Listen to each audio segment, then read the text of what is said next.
วันนี้ก็เป็นเช้าวันพฤหัสบดีที่10 เมษายน 2568ก็ให้พวกเราตั้งใจใส่ใจรวมเข้าไว้ด้วยใจทั้งหมดเงี่ยโสดลงฟังธรรมเพื่อความไม่มีของนิวรณ์ทั้งห้าและเพื่อความบริบูรณ์ของโพชฌงค์ทั้ง7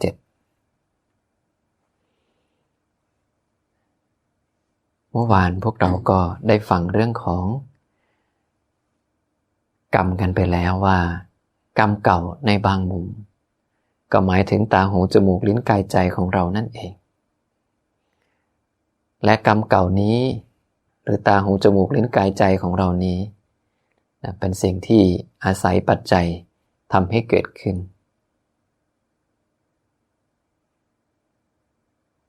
สำเร็จด้วยเจตนาเป็นที่ตั้งแห่งเวทนาเราก็ต้องระลึกต่อไปว่าสิ่งใดสิ่งหนึ่งมีความเกิดเป็นธรรมดา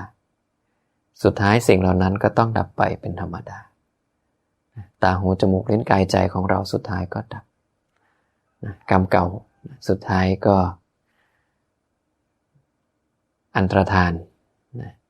แตกทำลายไปตามสภาพกายของเราเกิดมาเพราะเหตุปัจจัยหมดเหตุปัจจัยก็ดับเราอยากให้ร่างกายเราเป็นอย่างไรก็อยู่ที่การกระทำของเราในปัจจุบันนี่แหละเช่นเดียวกันในปัจจุบันร่างกายเราเป็นอย่างไรก็สะท้อนว่าหลายปีที่ผ่านมาเราทำอะไรเอาไว้บางอย่างปรับปรุงแก้ไขได้แต่บางอย่างมันเป็นไปตามสภาพธรรมเพราะมันมีความเสื่อมมันมีความชรามันมีความเจ็บป่วยอันนี้เป็นเรื่องปกติกายเราเข้าใจในบางมุมว่าบางมุมเราก็บังคับกะเกณฑ์มันได้ในระดับหนึ่งแต่บางมุมเราก็ทำอะไรมันไม่ได้แล้วก็เลยกลับมาดูธรรมะของวันนี้ก็ยังเป็นเรื่องกรรมคือเก่าแต่เป็นกรรมที่ทำให้เรากระเสือกกระสนเป็นเหตุให้เฮาไปเกิดแบบว่าเป็นสัตว์เดรัจฉานนี่เป็นเหตุปัจจัยหนึ่งใดให้ไปเกิดเป็นสัตว์เดรัจฉานลองฟังเบิ่งพระสูตรนี้ปรากฏอยู่ในพระไตรปิฎกเล่มที่24ข้อ193เล่ม24ข้อ193พระสูตรนี้ค่อนข้างยาวแต่กสิสรุปให้สั้นๆมีหยังสรุปให้สั้นๆคือนี่พระองค์พูดว่าภิกษุทั้งหลายเราจักแสดงธรรมปริยายอันเป็นเหตุแห่งความกระเสือกกระสนแก่พวกเธอจงฟังจงใส่ใจให้ดีเราจะกล่าวภิกษุทั้งหลายก็ทำปริยายอันเป็นเหตุแห่งความกระเสือกกระสนเป็นอย่างไรคือสัตว์ทั้งหลายเป็นผู้มีกรรมเป็นของตนเป็นผู้รับผลของกรรมมีกรรมเป็นกำเนิดมีกรรมเป็นเผ่าพันธุ์มีกรรมเป็นที่อาศัยทำกรรมใดไว้ดีก็ตามชั่วก็ตามจักเป็นผู้รับผลของกรรมนั้นขึ้นต้นอันดับแรกเพิ่นก็บอกเลยว่าสัตว์ทั้งหลายนี่เป็นไปตามกรรมเฮ็ดดีเฮ็ดชั่วก็ต้องรับทั้งมีกรรมเป็นกำเนิดมีกรรมเป็นเผ่าพันธุ์มีกรรมเป็นที่อาศัยลองเบิ่งเป็นอย่างเพิ่นคือว่าจังซั่นถึงว่ามีกรรมเป็นกำเนิดมีกรรมเป็นเผ่าพันธุ์นี่ต่อมาพระภูมิพระภาคอธิบายจังซี่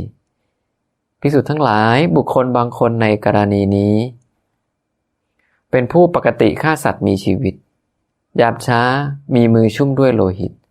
ตั้งอยู่ในการฆ่าและการทุบตีไม่มีความเอ็นดูในสัตว์มีชีวิตเขากระเสือกกระสนด้วยกายกระเสือกกระสนด้วยวาจากระเสือกกระสนด้วยใจกายกรรมของเขาคตวจีกรรมของเขาคตมโนกรรมของเขาคตคติคือทางไปของเขาคตอุปบาทคือการเกิดของเขาก็คตสำหรับผู้มีคติคตมีอุบัติคตนั้นเรากล่าวคติ2 อย่างอย่างใดอย่างหนึ่งแก่เขาคือ เหล่าสัตว์นรกผู้มีทุกข์โดยส่วนเดียวหรือว่ากำเนิดสัตว์เดรัจฉานที่มีปกติกระเสือกกระสนก็กำเนิดสัตว์เดรัจฉานที่มีปกติกระเสือกกระสนเป็นอย่างไรคืองูแมงป่องตะขาบพังพรแมวหนูนกเขาหรือสัตว์เดรัจฉานเหล่าอื่นที่เห็นมนุษย์แล้วกระเสือกกระสนภิกษุทั้งหลายการอุบัติของภูตสัตว์ทั้งหลายย่อมมีได้ด้วยอาการอย่างนี้ภูตสัตว์นั้นย่อมอุบัติด้วยกรรมที่ตนทำเอาไว้ผัสสะทั้งหลายย่อมถูกต้องภูตสัตว์ผู้อุบัติแล้วเรากล่าวว่าสัตว์ทั้งหลายเป็นทายาทแห่งกรรมด้วยอาการอย่างนี้เป็นทายาทแห่งกรรมคืออย่างเป็นผู้รับผลของกรรมนี่เด้เห็นบ่แค่ศีล5ข้อแรกกันเฮ็ดเป็นปกติเลยตายไปใส่พระพุทธเจ้ารับรองเลยว่าตายไปได้2อย่างเราไปนรกกับไปเป็นสัตว์เดรัจฉานแล้วสัตว์เดรัจฉานนี่ก็จำเพาะว่ากระเสือกกระสนได้นะเห็นคนแล้วก็ตะเกียกตะกายไปกระเสือกกระสนไปทั้งอื่นนี่แหละเพิ่นถึงว่าสัตว์ทั้งหลายเป็นผู้รับผลของกรรมฆ่าสัตว์อย่างเดียวก็ยังเป็นจังซั่นแล้วอานิสงส์ที่พอดีของการฆ่าสัตว์อันนึงคือหยังเมื่อเกิดเป็นมนุษย์สิเป็นเหตุให้อายุสั้นช่วยหลายต่อได้ช่วยต่อที่1ไปเกิดในนรกช่วยต่อที่2กลับมาเกิดเป็นมนุษย์ก็อายุสั้นหรือถ้าไม่ไปนรกก็ไปเป็นสัตว์เดรัจฉานนี่จะว่าไปนรกนี่ไปเร็วซะบ่บ่แม่นได้แต่ละพระสูตรพระองค์มันบอกเลยว่าหลายร้อยปีหลายพันปีหรือแม้กระทั่งหลายแสนปีก็มีหมู่เจ้าว่าหน้าร้อนนี่ร้อนทรมานล่ะเด้แค่บ่จักอาทิตย์นี่ก็เบิดหน้าร้อนแล้วเด้ยังมีห่มให้เซาก็ยังรู้สึกว่ามันร้อน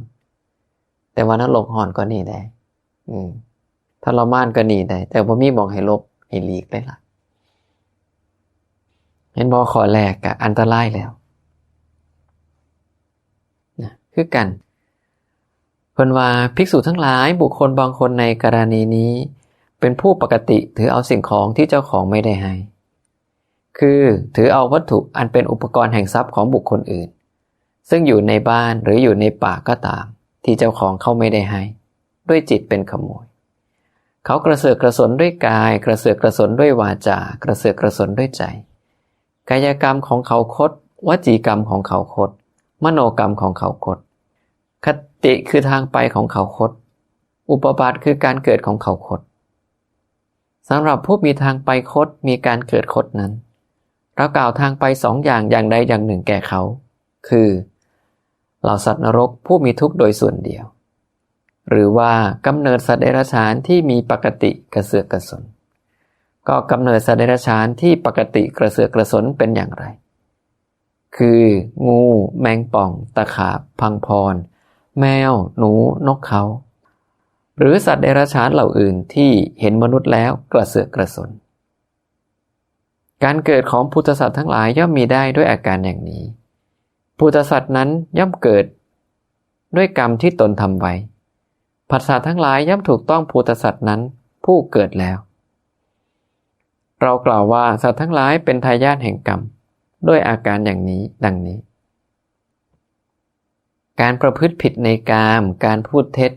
การพูดยุยงให้แตกกันการพูดคำหยาบการพูดเพ้อเจ้อการเพ่งเล็งทรัพย์ของผู้อื่นการมีจิตพยาบาทแม้กระทั่งการมีความเห็นผิดเฮ็ดได้ข้อเดียวหรือทำไม่เพียงข้อเดียวแต่ทำเป็นปกติข้อเดียวได้ตายไปเจ้าไปใส่ไปได้2ทางไม่นรกก็สัตว์เดรัจฉานนรกนี่พุทธองค์กล่าวแล้วว่ามีทุกข์โดยส่วนเดียวสัตว์เดรัจฉานก็เป็นสัตว์เดรัจฉานที่เห็นมนุษย์แล้วกระเสือกกระสนนั่นล่ะคิดเบิ่งกันผู้ใดเฮ็ดหลายก็ข้อ1เฮ็ด2ข้อ3ข้อ4ข้อเจ้าสิจมอยู่ในโลกจักร้อยจักพันจักแสนปี เจ้าสิเกิดเป็นสัตว์เดรัจฉานจักศาสตร์เอามันจังสิเบิดแค่เฮ็ดข้อเดียวก็ยังรับผลของกรรมไปแล้วเฮ็ด3ข้อ4ข้อสิซ้ำใดก็ต้องกลับไปพิจารณากันนี่ล่ะสัตว์ทั้งหลายเป็นทายาทคือเป็นผู้รับผลของกรรมมันเป็นจังซี่เห็นว่าเฮ็ดดีเฮ็ดชั่วเฮาก็ต้องรับการเฮ็ดชั่วก็ต้องรับผลของกรรมชั่วไปคือกันในเรื่องฟังความดีพุทธองค์ก็กล่าวลักษณะเดียวกันว่าบุคคลบางคนในกรณีนี้เป็นผู้ละการฆ่าสัตว์มีชีวิตเว้นขาดจากการฆ่าสัตว์มีชีวิตคือวางท่อนไม้วางสัตรามีความละอายถึงความเอ็นดูมีความกรุณาหวังความเกื้อกูลแก่สัตว์ทั้งหลายอยู่เขาไม่กระเสือกกระสนด้วยกายไม่กระเสือกกระสนด้วยวาจาไม่กระเสือกกระสนด้วยใจกายกรรมของเขาตรงวจีกรรมของเขาตรงมโนกรรมของเขาตรง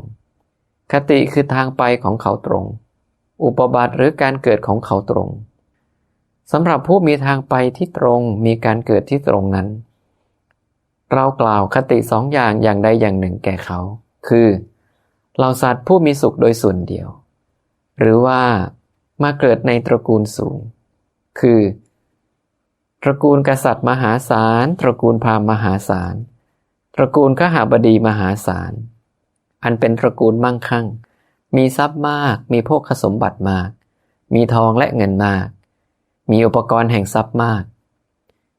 มีทรัพย์และธัญญาหารอย่างเพียงพอภิกษุทั้งหลายการอุปบัติของภูตสัตว์นั้นย่อมมีได้ด้วยอาการอย่างนี้ภูตสัตว์นั้นย่อมอุปบัติด้วยกรรมที่ตนทำไว้แล้วภาษาทั้งหลายย่อมถูกต้องภูตสัตว์นั้นผู้อุบัติแล้วภิกษุทั้งหลายเรากล่าวว่าสัตว์ทั้งหลายเป็นผู้รับผลของกรรมด้วยอาการอย่างนี้ดังนี้ภิกษุทั้งหลายบุคคลบางคนในกรณีนี้เป็นผู้ละการถือเอาสิ่งของที่เจ้าของไม่ได้ให้เว้นขาดจากการถือเอาสิ่งของที่เจ้าของไม่ได้ให้คือไม่ถือเอาวัตถุอันเป็นอุปกรณ์แห่งทรัพย์ของบุคคลอื่นซึ่งอยู่ในป่าก็ตามในบ้านก็ตามที่เจ้าของไม่ได้ให้ด้วยจิตเป็นขโมยเขาไม่กระเสือกกระสนด้วยกายไม่กระเสือกกระสนด้วยวาจาไม่กระเสือกกระสนด้วยใจกายกรรมของเขาตรงวจีกรรมของเขาตรงมโนกรรมของเขาตรงคติคือทางไปของเขาตรงอุปบัติคือการเกิดของเขาก็ตรงสำหรับผู้มีทางไปที่ตรงมีการเกิดที่ตรงนั้นเรากล่าวคติ2อย่างอย่างใดอย่างหนึ่งแก่เขาคือเหล่าสัตว์ผู้มีสุขโดยส่วนเดียวหรือว่าเป็นผู้มาเกิดในตระกูลสูงคือตระกูลกษัตริย์มหาศาลตระกูลพราหมณ์มหาศาลหรือตระกูลขหบดีมหาศาลอันเป็นตระกูลมั่งคั่งมีทรัพย์มากมีโภคสมบัติมากมีทองและเงินมากมีอุปกรณ์แห่งทรัพย์มากมีทรัพย์และธัญญาหารอย่างเพียงพอภิกษุทั้งหลายการเกิดของพุทธสัตว์ทั้งหลายย่อมมีได้ด้วยอาการอย่างนี้พุทธสัตว์นั้นย่อมเกิดด้วยกรรมที่ตนทำไว้ผัสสะทั้งหลายย่อมถูกต้องพุทธสัตว์นั้นผู้เกิดแล้วภิกษุทั้งหลายเรากล่าวว่าสัตว์ทั้งหลายเป็นทายาทของกรรมด้วยอาการอย่างนี้ดังนี้สังเกตว่าการทำความดีก็เช่นเดียวกันแต่เป็นเช่นเดียวกันชนิดตรงกันข้ามกับความไม่ดีนั่นคือเพียงแค่เราสั่งสมได้แม้แต่ข้อเดียวอย่างเช่นการไม่ฆ่าสัตว์เราทำเป็นปกติก็เท่ากับว่ากายวาจาและใจของเขาตรงเมื่อตายไปเราจะไปเกิดในสถานที่ที่ดีแค่2 ฐานเท่านั้นถ้าไม่เกิดเป็นสัตว์ผู้มีสุขโดยส่วนเดียวก็จะมาเกิดเป็นมนุษย์ที่ร่ำรวยมากมายมหาศาลอาจจะได้เกิดถึงตระกูลกษัตริย์อาจจะได้เกิดถึงตระกูลพราหมณ์หรือตระกูลขหบดีอย่างใดอย่างหนึ่งผู้พรั่งพร้อมด้วยโภคสมบัติต่างๆนานาเห็นความแตกต่างหรือยังว่าความดีที่สั่งสมเป็นปกติเราก็ได้รับประโยชน์ตรงกันข้ามความชั่วที่เราสั่งสมแม้แต่ข้อเดียวและทำเป็นปกติก็ต้องได้รับผล อันเป็นทุกข์อย่างยิ่งการไม่ฆ่าสัตว์ก็เห็นแล้วว่ามันเป็นอย่างนั้น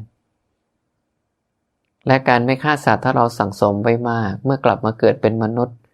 ก็จะเป็นเหตุให้เราเป็นผู้มีอายุยืน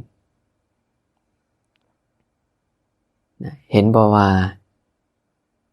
ความดีทำแล้วก็ต้องรับความชั่วทำแล้วก็ต้องรับกันผู้ลงค้นเฮ็ดทั้งดีทั้งชั่วสิไปใส่พระองค์ก็บอกว่ากลับมาเกิดเป็นมนุษย์นี่แหละแล้วจะได้รับความสุขและความทุกข์ปะปนกันไปการไม่ขโมยก็เช่นเดียวกันเรารักษาได้เพียงข้อเดียวก็เป็นเหตุให้เราไปเกิดในหมู่สัตว์ผู้มีสุขอย่างเดียวหรือหมู่มนุษย์ที่ร่ำรวยมากมายมหาศาลแม้กระทั่งการประพฤติผิดในกามที่เราเว้นได้การพูดเท็จที่เราละได้การพูดยุยงที่เราละได้การพูดคำหยาบที่เราละได้การพูดเพ้อเจ้อที่เราละได้การที่เราไม่เพ่งเล็งทรัพย์ของผู้อื่นมีจิตไม่พยาบาทและมีความเห็นที่ถูกต้องทั้งหมด10ข้อนี้เราทำได้ดีเพียงข้อเดียวเราทำได้เต็มที่เพียงข้อเดียวก็เป็นเหตุให้เราตายไปแล้วไปได้เพียงแค่2 ทางไม่ไปเกิดเป็นสัตว์ผู้ได้รับความสุขโดยส่วนเดียวก็กลับมาเกิดเป็นมนุษย์ที่ร่ำรวยมากมายนั่นหมายความว่าจริงๆแล้วชีวิตเราเลือกได้อนาคตข้างหน้าเราเลือกได้ว่าจะเกิดเป็นอะไรที่ผ่านมาเราไม่รู้เราก็เลยไม่ได้เลือกแต่ตอนนี้เรารู้แล้วเราทราบแล้วเลือกได้ว่าเราจะไปเกิดในนรกที่มีทุกข์โดยส่วนเดียวหรือไปเกิดเป็นสัตว์เดรัจฉานที่มีปกติกระเสือกกระสนหรือจะไปเกิดในหมู่สัตว์ที่มีสุขโดยส่วนเดียวหรือจะมาเกิดในมนุษย์ที่ร่ำรวยมั่งคั่งมหาศาลก็อยู่ที่การกระทำของพวกเราในวันนี้นี่แหละสัตว์ทั้งหลายมีกรรมเป็นของตนเป็นทายาทคือเป็นผู้รับผลของกรรมมีกรรมเป็นกำเนิดมีกรรมเป็นเผ่าพันธุ์มีกรรมเป็นที่อาศัยทำกรรมใดไว้ดีก็ตามชั่วก็ตามจะเป็นผู้รับผลของกรรมนั้นเห็นดอกมันก็เป็นจังสี่ล่ะทำแล้วก็ต้องรับก็บ่แม่นว่ารับวันหนึ่ง2 วันละสิหมดได้รับแล้วก็อีกยาวเราสัตว์ผู้มีสุขโดยส่วนเดียวที่นึกออกตอนนี้คือเทวดากลุ่มหนึ่งอายุยืนแห้งอายุนับเป็นล้านปีไปได้หลายกว่าล้านปี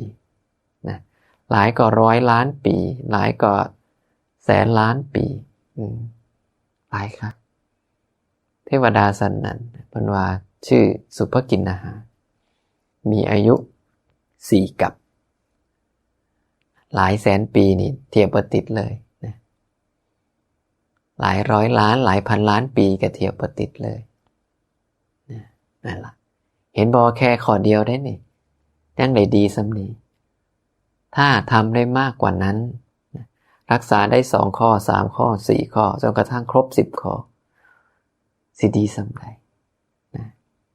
นี่แหละคือความเป็นไปตามกรรมของหมู่สัตว์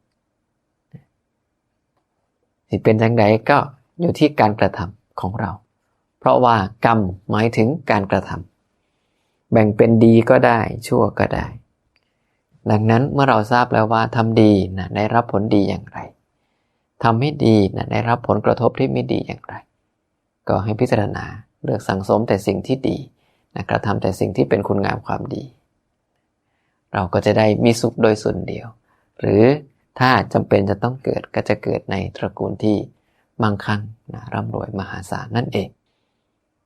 อันนี้ก็คือธรรมะทั้งหมดที่นำมาฝากให้กับพวกเราในเช้าวันนี้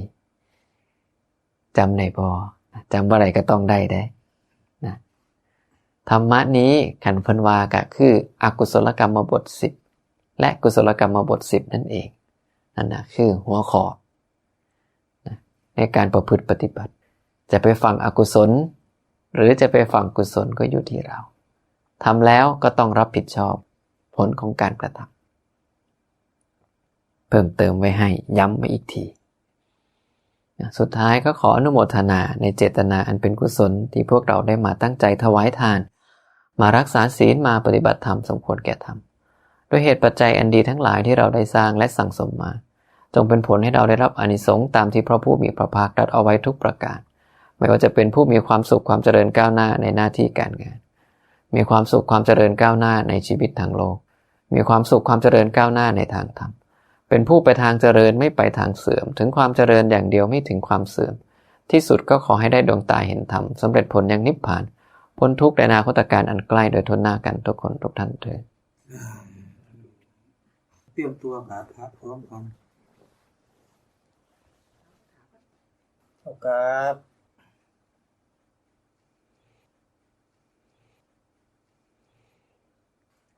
แต่คำถวายอาหารร่วมกันนะโมตัสสะภะคะวะโตอะระหะโตสัมมาสัมพุทธัสสะนะโมตัสสะภะคะวะโตอะระหะโตสัมมาสัมพุทธัสสะนะโมตัสสะภะคะวะโตอะระหะโตสัมมาสัมพุทธัสสะข้าพเจ้าทั้งหลายขอน้อมถวายพระตาหารและของบริวารเหล่านี้แด่พระภิกษุสงฆ์ขอพระภิกษุสงฆ์โปรดรับพระตาหารและของบริวารเหล่านี้ของข้าพเจ้าทั้งหลายเพื่อประโยชน์เพื่อความสุขเพื่อทำให้แจ้งซึ่งนิพพานแก่ข้าพเจ้าทั้งหลายตลอดกาลนานเทอญสาธุได้ตั้งใจฟังอนุโมทนาอายุโทภลโททีโรวันนะโทปฏิภาณโทสุขาสาธาตาเมธาวีสุขังโสอธิคาชติอายุงทัตตวาภลังวันนังสุขันจะปฏิภาณโททีคายุยาสวาโหติยัตถายาทุปปาชติติกาเลทะทันติสัพปัญญาวัฏัญญูวีตมัชฌรากาเลนะทินังอริเยสุอุชุภูเตสุตาทิสุวิปัสสนามนาตัสสาวิปุลาโหติทาคีนาเยตาธาอนุโมทันติเวยาวัจจังกโรนติวานาเตนาทาคีนาโอนาเตปิปุญญาสสาภาคีโนตัสสมาทาเทอปติวานาจิตโตยัตถาทินังมหาพลังปุญญานิปรโลกัสสมิงปฏิทาโหนติปานินันติ